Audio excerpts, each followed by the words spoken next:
Hello everyone, আসসালামু আলাইকুম। নতুন দিনে আরও একটা ভিডিও নিয়ে আসলাম। আশা করছি সবার ভালো লাগবে।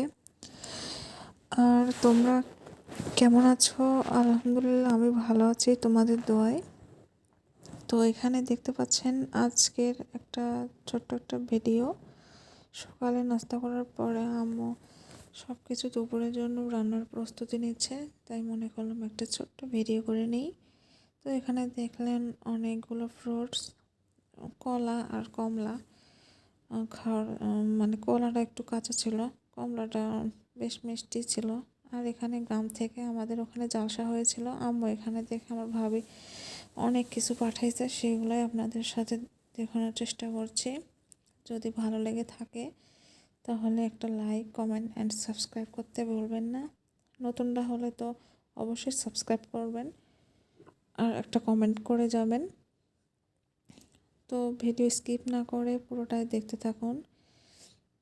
তো এখানে অনেক কিছুই পাঠাইছিল আমার ভাবি, তার মধ্যে হচ্ছে হাঁসের গোস্ত, তারপরে রাজহাঁসের গোশ, এগুলো পাঠাইছিল, জিলাপি, মিষ্টি, তারপরে আরও অনেক কিছুই পাঠাইছিল আমার ভাবি গ্রাম থেকে। তো গ্রামের জিনিস বলে কথায় যে আমার পছন্দের এগুলো পাঠাইছে। তারপরে নিমকি, এটা হচ্ছে চুরমুড়ি বলে আমাদের ওখানে, আপনাদের ওখানে কে কী নামে বলে আমি তো জানি না। তো আপনারা কে কী নামে বলেন সেটা অবশ্যই বলবেন। আর এখানে আমাদের দুপুরে রান্নার আয়োজন চলছে। সেই দুপুরের রান্নাটা হচ্ছে আলু ঘাটি, আমাদের উত্তরবঙ্গের রান্না, মাছ দিয়ে আলু ঘাটি। আর এই তো জলপাইয়ের আচার এখানে। তারপর একটা জিলাপি খেলাম আর হচ্ছে ওখানে রান্নার ভিডিও করা আছে, সেটাও আমি তুলে ধরার চেষ্টা করলাম। কিভাবে আলু ঘাটি করতে হয় সেটাই তুলে দেওয়ার চেষ্টা করছি।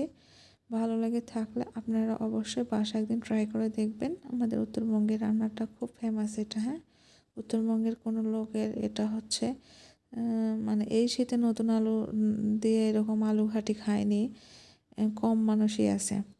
এটা সবারই ফেভারিট একটা খাবার। তারপরে বাঁধাকপি ভাজি ছিল আর মুরগি রান্না করা ছিল, সেটাই হচ্ছে যে দিয়ে আজকে দুপুরের আমাদের খাবারের আয়োজন করা হয়েছিল। ঠিক আছে, তো আম্মু এখানে দেখেন প্রথমত সব কিছু দিয়ে হচ্ছে মাছটা কষিয়ে নেবে, সুন্দর করে কষিয়ে নেবে, সব মশলাপাতি সব দিচ্ছে, পেঁয়াজ, মরিচ, গুঁড়া মরিচের হলুদ, গুঁড়া মরিচ, লবণ, মাছের মাথা দিয়ে আলু ঘাটলে পরে বেশি টেস্টি হয়, জিরা, সব কিছু দিয়ে সুন্দর করে মাখায় দিয়ে পানি দিয়ে ওটা রান্না করে নেবে আর কি। রান্না করার পরে দেখতে থাকেন পুরোটা ভিডিও। তো দেখতে পাচ্ছেন মাখায় নিচে। এটা হচ্ছে আমার হচ্ছে রেসিপি। আর আমি রান্না করি অন্যভাবে, এটা হচ্ছে তেলানি দিয়ে। প্রথমে পেঁয়াজ লাল করে তারপরে হচ্ছে আস্তে ধীরে মশলা টশলা কষিয়ে নিয়ে তারপরে মাছ দিয়ে মাছ আবার কষিয়ে নিই। আর এখানে আমার প্রথমত এগুলো সব কিছু সাজায় দিবে, মাখায় দিয়ে সাজায় দিয়ে ঢাকনা আটকায় দেওয়ার পরে ওটা হচ্ছে যে আপনার কষে আসলে পারে, তেল উপরে চলে আসলে পারে, তারপর একটু নাড়াচাড়া করে ওই আলু ম্যাশ করে রাখে যে পানি দিয়ে রাখছে সেটা হচ্ছে এই যে দেখেন সুন্দরভাবে কষিয়ে নিচ্ছে। তারপরে যে আলুটা মেখে রাখছিল সেই আলু আর পানি, ম্যাশ করা আলু আর পানি মিক্স করে রাখছিল সেটাই হচ্ছে এখানে দিচ্ছে, দিয়ে সুন্দর করে নাড়াচাড়া করে মিক্স করে দিচ্ছে। ওই মাথাটা আছে, মাথাটা ভেঙে দিবে, মানে ওই খুন্তির বাড়ি লেগে লেগে ওটা হচ্ছে ভেঙে যাবে আর কি। সুন্দর করে এখানে রান্নাবাড়ি চলছে।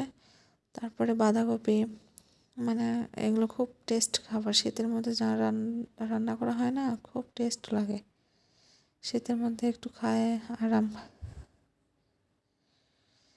তো কালারটা জাস্ট ওয়াও না, খুব সুন্দর। আপনারা বাসায় একদিন এরকম করে ট্রাই করে আলু ঘাটা করবেন, দেখবেন অনেক টেস্ট লাগবে। এই তো আলু ঘাটি হয়ে গেছে, আমি দুপুরে খাবার গিয়ে তারপরে ভিডিও নিছি একটু। তো গোসল করে নামাজ শেষ করে এসে খাওয়া দাওয়া করবো, তাই আপনাদের সাথে একটু শেয়ার করলাম। আশা করছি ভালো লাগবে। আর কে